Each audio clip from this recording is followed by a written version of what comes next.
Why many believers are spiritually busy but biblically fruitless. How is it possible to spend years in church, attend countless conferences, listen to endless sermons, and still remain spiritually unchanged? What if activity is not the same as maturity? What if being constantly busy for Yahweh has quietly replaced becoming transformed by Yahweh? The greatest danger facing many believers today is not persecution. It is the illusion of spiritual progress without genuine spiritual fruit. The kingdom of Yahweh has never measured success by how much we do, but by who we become. The world celebrates productivity. Heaven examines fruitfulness. Many believers have filled their calendars while neglecting their hearts. They have accumulated knowledge without allowing truth to reshape their character. Yeshua never called his disciples to simply remain active. He called them to abide.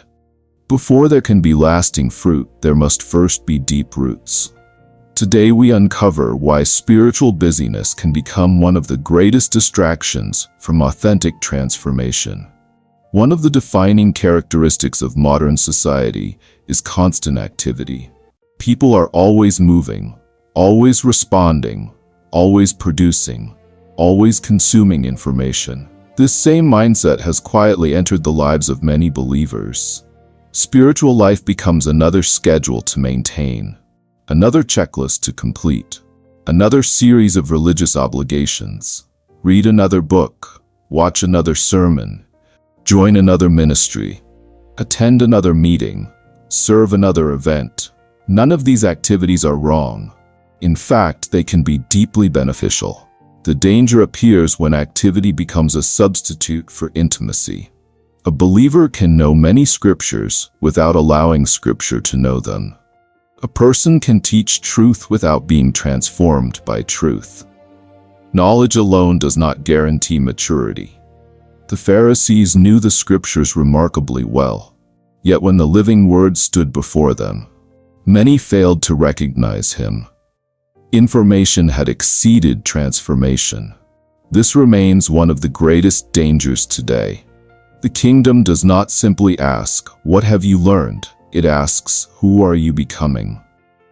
The book of Hebrews repeatedly urges believers not merely to hear the word, but to remain steadfast in faith. The concern was never intellectual understanding alone. It was perseverance, obedience, endurance, faithfulness. These qualities cannot be developed through information alone. They require daily surrender. Many believers mistake emotional experiences for spiritual growth. A powerful worship service can stir the heart. A moving sermon can inspire change, but inspiration without obedience quickly fades. Transformation occurs when truth becomes practice, when forgiveness is chosen instead of resentment, when humility replaces pride, when generosity overcomes selfishness, when patience grows where frustration once ruled. Fruit develops slowly. This is one reason people often overlook it. Modern culture admires quick results. The kingdom works through faithful consistency. A tree does not become fruitful overnight. Its unseen roots spend years reaching deeper before visible fruit appears. Likewise, spiritual maturity develops beneath the surface long before others recognize it. Hidden obedience always precedes visible fruitfulness. Another reason believers become spiritually busy, but fruitless, is comparison. When ministry becomes competition, purpose is replaced by performance. Instead of asking Yahweh, "What have you called me to do?" we begin asking, "Why am I not doing what they are doing?" Comparison creates unnecessary pressure. It distracts believers from their unique assignments. The body of Messiah was never designed to compete within itself. Every member serves differently. Each calling reflects the wisdom of Yahweh. Faithfulness is never measured by visibility. It is measured by obedience. Some believers quietly pray, others teach, some encourage, others give generously, some shepherd, others serve behind the scenes. The kingdom values every act done in love. Another hidden obstacle to fruitfulness is distraction. Hebrews repeatedly encourages believers to lay aside every weight. Notice the distinction. Not merely sin, every weight. Some things are not sinful. They are simply unnecessary. Not everything that occupies your attention deserves your attention. A believer can become overwhelmed by good opportunities while neglecting the best priorities.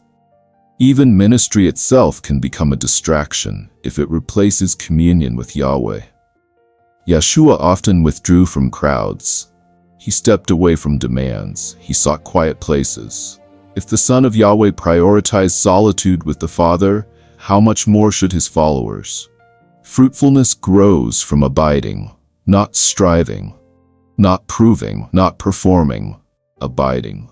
This means remaining connected to Yahweh in every season, whether life is joyful or difficult, whether prayers are quickly answered or patiently awaited, whether others recognize your faithfulness or never notice it at all.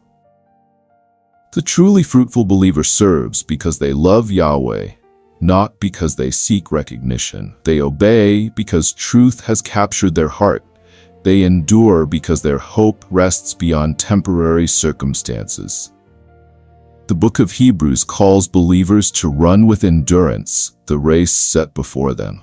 Notice the wording, not someone else's race, your race. This removes the burden of comparison. You are not called to imitate another person's assignment. You are called to faithfully steward your own. When believers embrace this truth, peace replaces striving. Contentment replaces envy. Joy replaces pressure. Ministry becomes worship instead of performance. Beloved, the Father is not impressed by crowded schedules if the heart remains unchanged. He is not measuring the number of meetings you attend or the titles you carry. He is looking for faithfulness, humility, obedience, perseverance, and love. Let the book of Hebrews remind you that the goal is not simply to begin well, but to finish well. Lay aside every unnecessary weight. Abide deeply in Yahweh. Allow His word to shape your character daily. For when your life is rooted in Him, you will not merely appear spiritually active, you will bear the lasting fruit that glorifies the Father and reveals the life of Yeshua to the world.